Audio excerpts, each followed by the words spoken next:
존경하는 시민 여러분, 도전하겠습니다. 그리고 바꾸겠습니다. 부패한 성남시를 바꿔달라는 94만 시민들의 염원을 담아 제22대 성남시장 선거에 출마합니다. 저의 도전은 곧 성남세대의 도전이자 성남정치의 대교체를 바라는 분당세대의 용감한 출사표입니다.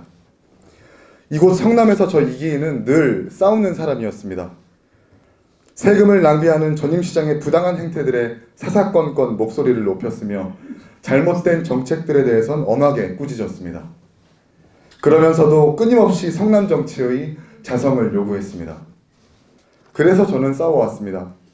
민주당이라서 반대한 적 없었고 국민의힘이라서 찬성한 적 없었습니다. 다만 성남시를 병들게 하는 모든 병폐와 싸웠을 뿐입니다.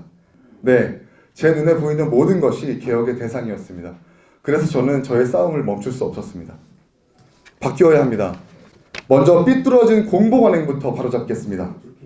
그동안 성남시는 언론 매체 광고비를 볼모로 사실상의 보도 통제를 행해왔습니다. 건강한 언론 환경이야말로 지금 성남에 가장 필요한 선결 조건이라고 생각합니다. 정치인과 선출직의 측근 내정 채용은 완전히 차단하겠습니다.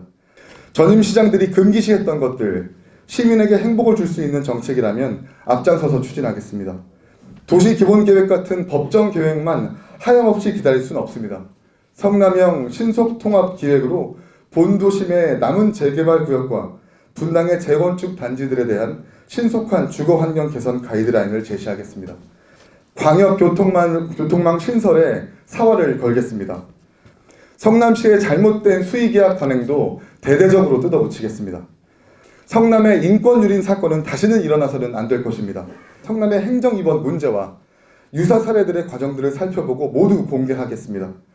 무엇보다 깨끗한 시장이 되겠습니다. 시장의 업무 추진비는 현행 대비 절반으로 축소해 나머지 금액을 일선에서 고생하는 경무부서의 업무 추진비로 재편성하겠습니다. 존경하는 시민 여러분, 여기 이 자리에서 8년 동안 홀로 이쪽 저쪽의 문제와 싸우고 행동했던 제가 있습니다. 이젠 이기인이게 할 수 있는 일들을 주목해 주십시오. 자신 있습니다. 제가 이끄는 성남의 개혁은 여야와 정당이 없을 것입니다. 지켜봐 주십시오. 언제나 그랬듯이 시민이 이깁니다. 감사합니다.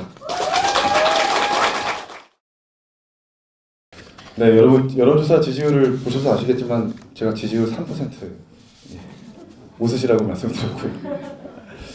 제가 바른미래당에서 시의원 재선으로 출마해서 당선이 됐었을 때 그때 당시에 바른미래당 정당의 지지율이 3%였었습니다. 근데 이제 결과는 제가 33%의 득표율로 당선이 됐었고 제 자랑은 아니지만 경기도 2인 선거구의 지역구 중에 제가 유일하게 당선이 됐었는데 그때 경험을 돌이켜보면 당내 경선이든 선거든 높은 지지율을 얻고 시민들의 공감대를 살려면 결국 요행은 없이 열심히 하는 것밖에 없는 것으로 생각을 합니다. 다른 당 후보를 비난하지 않고 경선이라 하더라도 같은 당 후보들을 존중하면서 정책으로 승부를 하면 그리고 더 많이 알리게 되고 시민들이 많이 아시게 되면 경선 과정에서 더 많은 지지율을 득할 수 있을 거라고 생각을 하고요. 제 강점 같은 경우에는 저는 부채가 없습니다. 다른 우리 국민의힘 후보님 같은 경우는 전부 다 세 분이 당협위원장이시고 당협위원장을 따르고 있는 우리 시도의원님들이 계신데 저는 유일하게 당협위원장이 아닌 비당협위원장 출신의 후보입니다. 그래서 단체나 조직이 없다고 판단할 수 없지만 그러면서도 저는 부채가 없다고 생각을 합니다. 그런 것들이 저는 오히려 강점이라고 생각을 하기 때문에 경선 과정에서 또 시장에 당선된다면 빚이 없는 시장으로 그렇게 시장을 펼쳐나갈 수 있는 강점이 있다고 생각을 합니다. 예. 안 그래도 우리 최만식 후보님께서 성남시를 판교시로 바꾸겠다라고 하는 건데 그것이 뭐 바람직하다 안 바람직하다라고 같이 판단을 내리는 것은 지금은 좀 섣부른 것 같고요.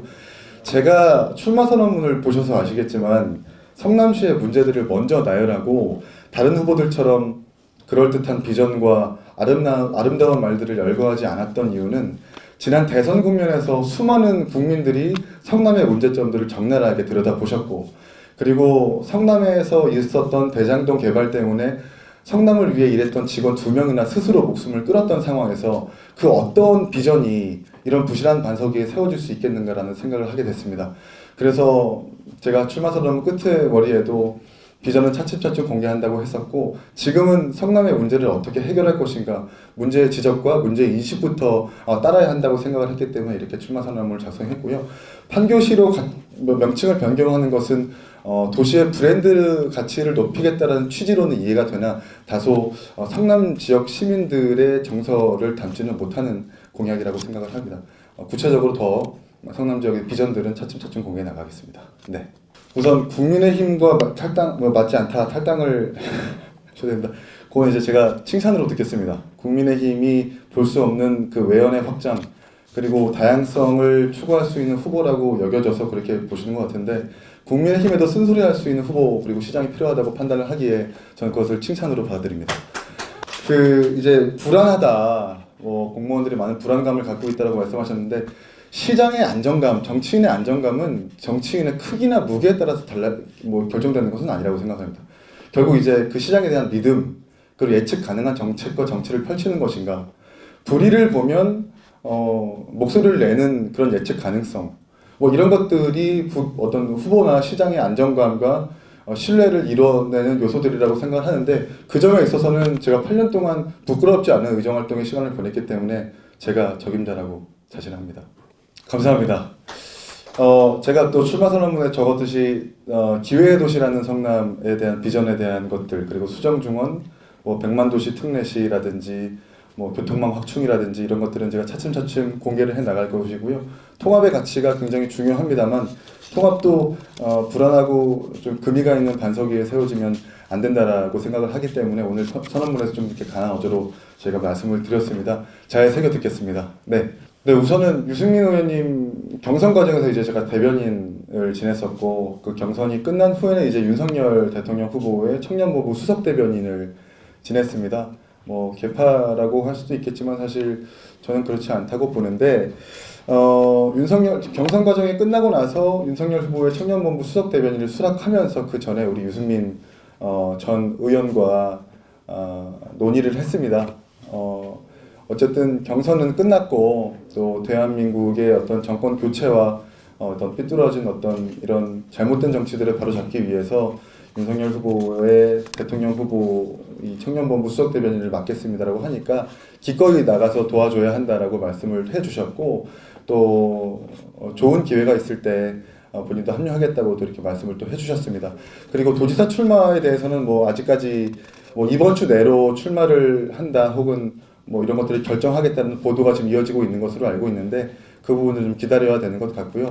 지지율은 지금 첫 조사에서 4%였고 두 번째 조사 7%였는데 3%가 오르지 않았습니까? 아주 더디지만 조금씩 올라갈 수 있을 거라고 생각을 하고요. 그리고 어저께 제가 정론관에서 기자회견을 진행했는데, 이제 청년에 대한 할당이나 가산점은 저희도 반대하는 바입니다. 다만 청년에 대한 할당과 가산점이 바뀌었다면 이제는 후보에 대한 평가 기준도 바뀌어야 된다고 생각을 합니다. 당협위원장들이 유의미하게 시도의원들한테 사람을 동원하고 당원을 조직하고 하는 것들에 대해서 정치 신인들은 그것을 대항할 수 있는 방법이 마땅하지 않거든요. 그러니까 그런 기준들도 분명히 당에서 개편할 수 있을 것이라고, 개편할 의지가 있을 것이라고 보고, 저는 빠른 시일 내에 5명 후보에게 김민수 후보라든지 신상진 후보라든지 하는 후보들에게 공개 토론을 제안할 예정입니다. 그래서 성남에 대한 어떤 담론들, 그리고 성남을 어떻게 발전시킬지에 대한 비전들, 이런 것들을 더 많은 시민들에게 볼 수 있도록 하게 해서 그런 것들이 지지율에 적용이 되거나 스며들게 된다면 분명 지지율의 어떤 반등은 반드시 일어날 거라고 생각을 하게 됩니다. 네.